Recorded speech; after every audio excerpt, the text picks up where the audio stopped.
खूप मेहनतीनं रक्तरंजित इतिहास आहे गडकोट उभारण्यामागं आणि मग ते सांभाळणं तेही तितक्या जिकिरीचं काम आहे. कुसुमाग्रजांची एक कविता आहे कोलंबसचं गर्वगीत. तर ते म्हणतात की अनंत आमच्या ध्येया अनंत आशा किनारा तुला पामराला.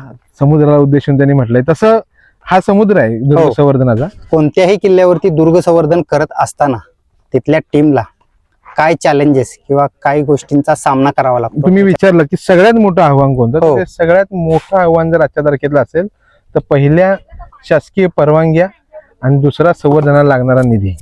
ही दोन गोष्टी ह्या खूप मोठ्या आहेत.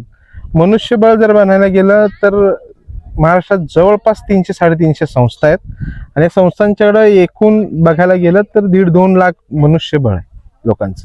म्हणजे शासनाला जे मनुष्यबळ उभारायला कदाचित पुढची 5-10 वर्ष जातील तितकं मनुष्यबळ आत्ता अवेलेबल आहे. फक्त ह्या मनुष्यबळाला लागणाऱ्या रितसर परवानग्या, लागणारं टेक्निकल एज्युकेशन, संवर्धनाची व्याप्ती, याची माहिती आणि शिक्षण आणि सोबत लागणारा पैसा ह्या जर गोष्टी मिळाल्या तर हे संवर्धन खूप चांगलं आणि पूरक होईल. आत्ताच्या संवर्धनामध्ये ही मुलं जी तोड मेहनत करतायत, खिशातले पैसे घालून राबतायत, कोणती आशा नाही, अपेक्षा नाही.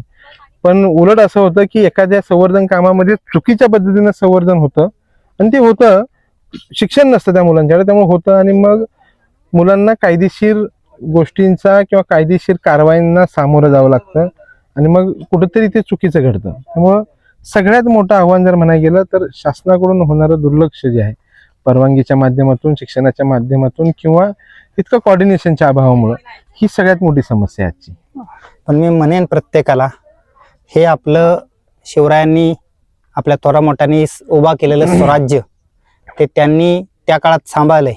आता फक्त ते आपल्याला दुर्ग संवर्धनाच्या टीमला मदत करून करायचं आहे.